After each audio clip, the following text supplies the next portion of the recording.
газар болгонд аймаг орон нутгийн болгонд түгээмэл нэг асуудал байна.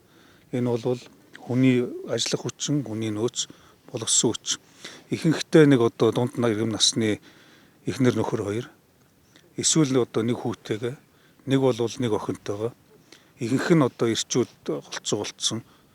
Ингээд одоо дахиад энэ хэлбэрээр явах юм бол 10 жилийн дараа Монгол орны одоо энэ хөдөө орон нутагт мал малдаг хүн хүч дутагдaltaй болох.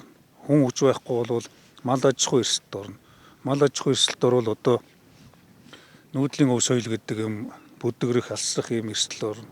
Энэ нүүдлийн өв соёл мал аж ахуй байхгүй бол Монгол гэх үндэс байхгүй болох учраас бид маш одоо нарийн тооцоо судалгаатай их өргөн цар хүрээний бодлогыг бас энэ хүний нөөц тэгээд орон нутагт ажиллаж амьдрахад ая тухтай байх орчин нөхцөлийг бүрдүүлэх, нийгмийн асуудлыг шийдвэрлүүлэх, залуучууд иргэд ая тухтай тэр орчинд амар тайван сэтгэл тэнүүн амьдрах, тэгтээ хотын төвд авдаг бүх үйлчлэгийг авдаг байх гэх мэтийн юм болон нөхцөл яаж байх вэ гэдэг асуудлын хүрээнд энэ бүсчилсэн хөгжлийн бодлого бас явж байгаа. Бүсчилсэн хөгжлийн бодлого өөрөө шинэ оршоо энэ хөтөлбөртөө салшгүй холбоотой, хүн холбоотой асуудал.